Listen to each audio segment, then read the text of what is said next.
Welcome to the Emerging Artist Podcast with Shiree, Nichole. I'm Scott Markowitz. I'm the owner of Ryan & Scott Media here in Naples, Florida.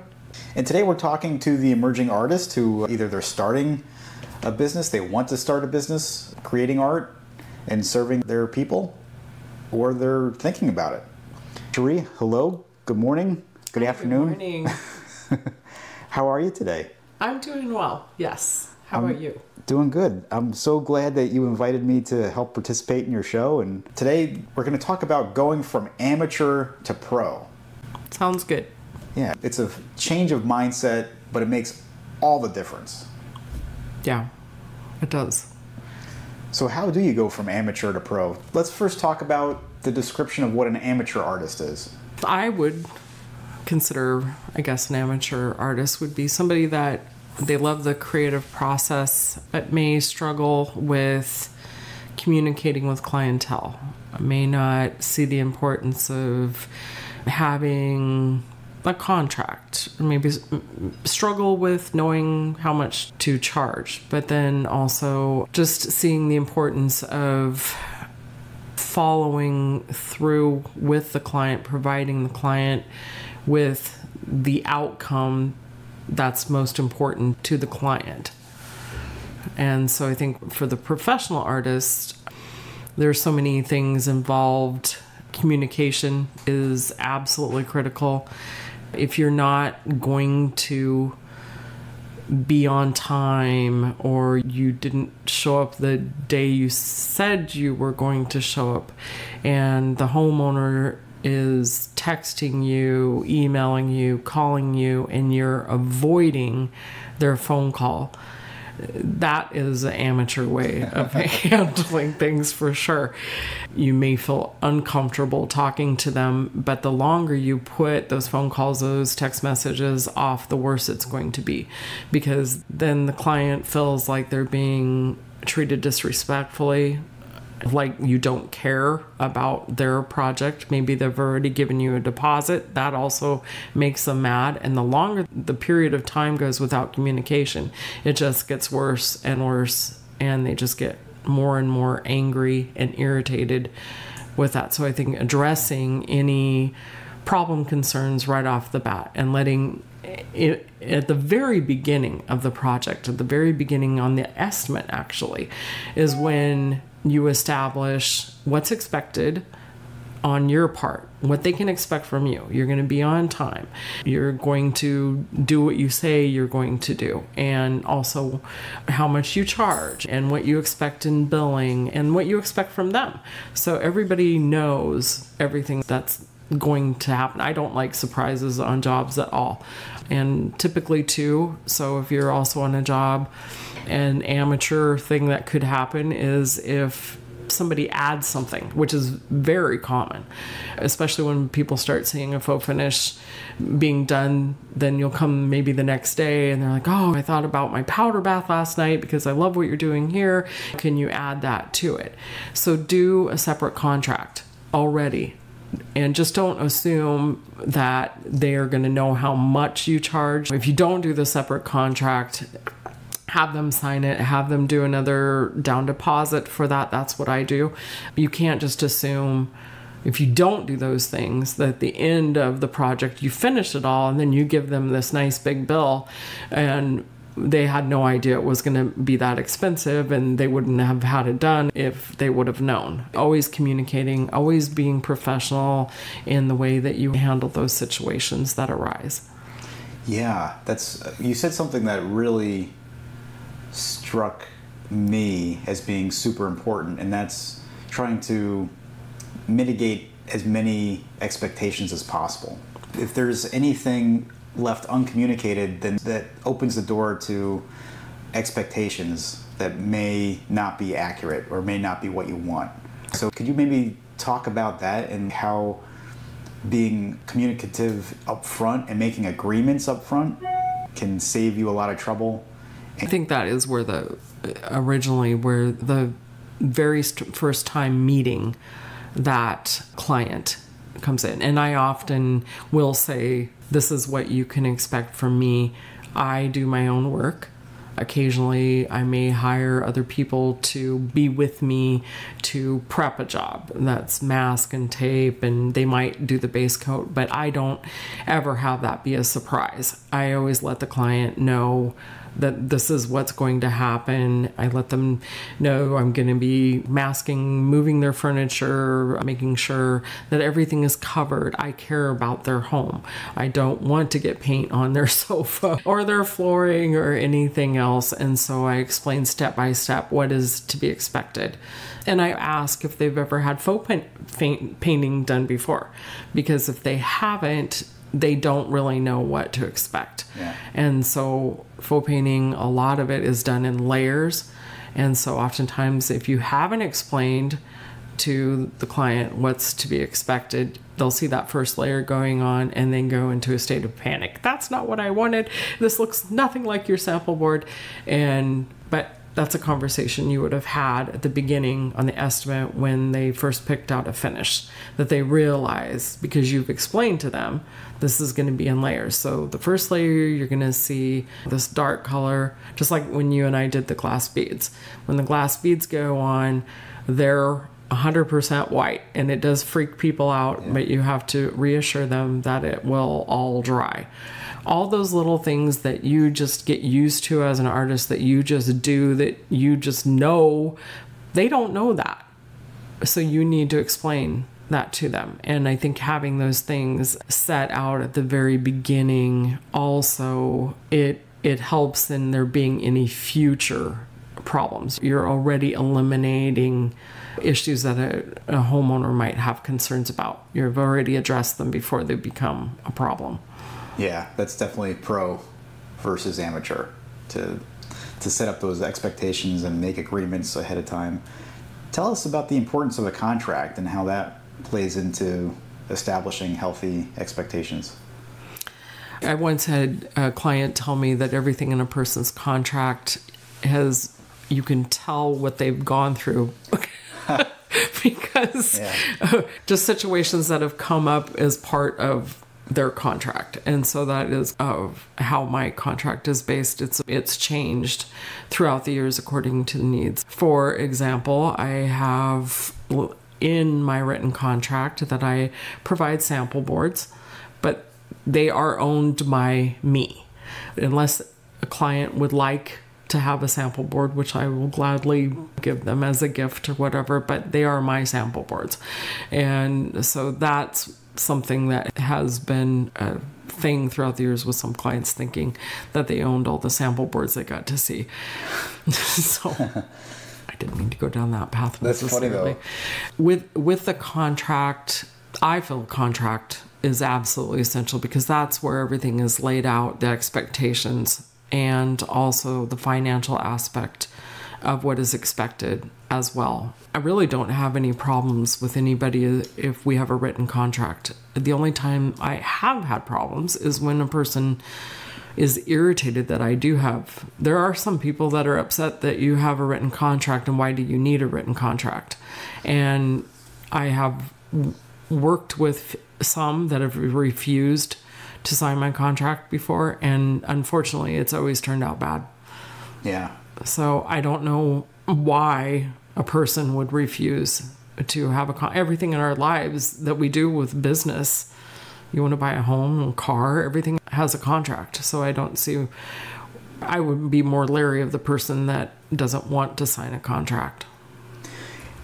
Shiree, that is such great advice and such a good insight, and I echo that. I've only been in business for a little over 3 years, and there have been, like, early on in my business, I've had problems with people not paying, so okay, I'm going to start doing contracts. Yeah. And then go months and months with no problems. All of a sudden somebody gives me a little bit of a hard time. Mm-hmm. Not refusing to sign, but like questioning the need for the contract. And every single time that happens, it's turned out to be, like you said, that's the client from hell. And so that's definitely a red flag. And not to say that you should not work with somebody who questions the contract, but just be aware that could potentially become an issue later. Yeah, it's unfortunate, but there are people out there that are trying to angle shoot and try to avoid paying their contractors. And with faux art, it is a luxury. It is not a necessity. You don't have to have it in order to live. Yeah. And if you have a problem with the price and a contract, it's not for you. Absolutely. Yeah, it's definitely a red flag, for sure. What are some of the other things that somebody can actively work on to transition from being that amateur to being a pro? What are the other things that you think are the hallmark of a true professional artist? It's a good question. What about you were talking earlier about like showing up even when you don't want to, and doing the types of work that you don't necessarily want to?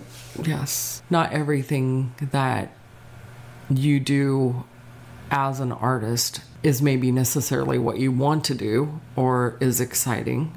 You love what you do, but you also are in it because you need to make a living. And so not every job you do is going to be exciting. I do things that I don't post on social media that I do because I need other things to happen in my business life. And these other things help pay the bills. But even to give my all in every project that I do. So I had a drywall background with my dad. So I'm good at drywall repairs. Now it's something I don't advertise because I really don't want to head down a drywall business path. But that is something that I can make money at and that I can do. But that also gives me a means to take that money and spend it in other avenues, like this new project about teaching.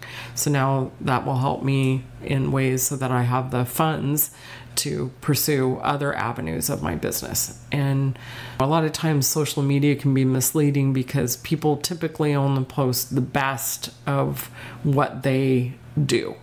And so you'll see maybe it looks like I only work on multi-million-dollar homes. That's not necessarily the case, but those are often the posts that, you know, that you see. And I've had people say, my house, I don't have a house like that. But I've done faux painting and trailer houses before too. And anyway. No, that's good. I love that you bring that up because in my business, I like to say that there's meaty projects. Those are the jobs that I love to do and I can't wait to dig my hands into it and create and develop and collaborate with those projects. But there's also the meat and potatoes projects, the things that are not so exciting. I love that. Yeah. There are things that are not glamorous. They're not creatively exciting, but they pay the bills. Right. And that's so important. That's definitely a mark between the amateur artist and the pro artist. The pro artist knows that they have to meet a certain financial threshold every month. Right. They know what that threshold is, and they do whatever they need to in order to do that. And then they're trying to create that room for the meaty projects so that they can have fun every once in a while and be able to show off and post that stuff on their social media. Look what I did. But yeah. It is important, right? The pro understands the numbers. That doesn't mean that they're an accountant or they have accountant level skills, but they know it, like the very basics. Yeah.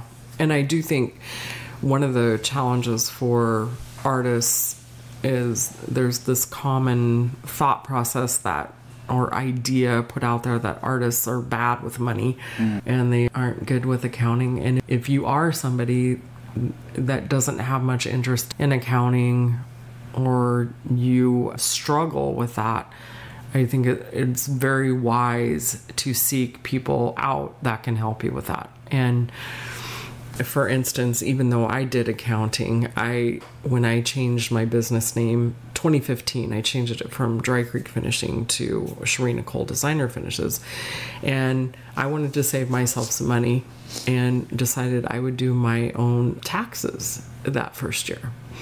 that didn't go very well at all. And so then I finally decided I just needed to pay the professional accountant to do what they did and me just do what I do and go to work. So I turn everything in, and the accountant says, I didn't know that you owned a business in a foreign country. And I said, I don't. She goes, that's how you filed your taxes. So there's, I think, a real pay the people to do their job. If that's not your thing as an artist, definitely seek out those that can help you. An accounting, bookkeeper, but I think that part of it absolutely is critical, that you need to have that aspect. If you're not good at it, then find the people that can help you that are. Oh yeah, absolutely. That's the best advice I think you can give any emerging business owner, regardless of whether they're an artist or not, is to make sure that they have somebody that they can trust that can help them with their taxes. Yeah. Right? Because you can, as an emerging business, you can do your own accounting. I don't recommend that either, but you can. Like, you can get QuickBooks. Starting out with QuickBooks is a good way to start, but as soon as you can, get that accountant. But I think that it's essential to at least account for having somebody help you with your taxes from the very get-go. That takes us into some new territory, because I would like to talk a little bit about the classes that you are going to start offering soon for the emerging artist, and the accounting and the way that you outsource that or do it yourself is going to be one of the things that you would cover in your classes. So if you can tell us a little bit more about what an emerging artist could look to your classes to learn, and how it's going to help them get their business started in the most successful way possible. I love this business, and there's so many different avenues that a person could go in this business. You don't have to do everything all-encompassing in faux painting or decorative wall finishes, designer finishes. You could have a career if you wanted to do a part-time career. I think you could do a career in just fixing furniture. Everything that seems to show up anymore that's been shipped seems to show up damaged. So I think there's a really cool aspect of that. You could just reach out to furniture places. They could be privately owned shops here locally in Naples, Florida, that you could go to and start working. That could be a whole career. There's so many different aspects. You could be I know people that only do Venetian plaster, and that's it.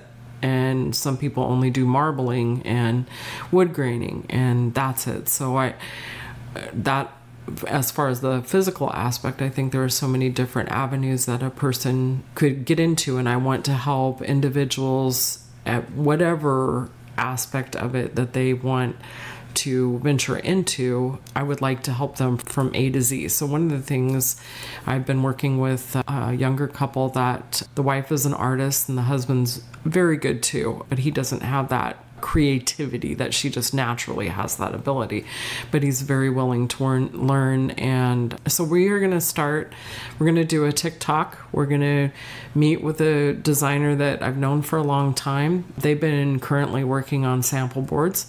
We're going to meet with her. They're going to present their sample boards. They're going to do a contract with her.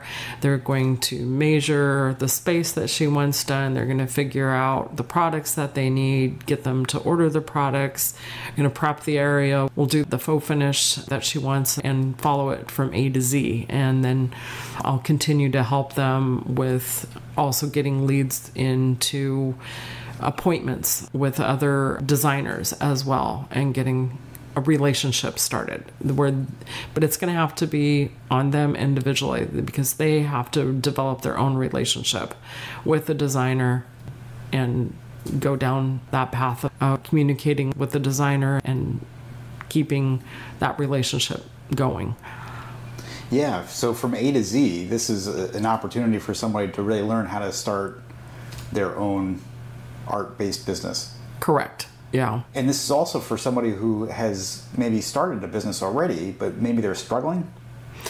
It can be that as well, or maybe there's just some finishes that, and I'm not saying I know every finish. I don't. There's always something new to learn all the time, and I'm always looking for new finishes to learn myself. But I have had, throughout the years, other faux painters reach out to me. One specific up in Sarasota who has a huge business, and he has a lot of different artists working underneath him, and he contacted me, and he wanted to know how I apply glass beads, and we had a great conversation. And I'm totally fine with sharing that information.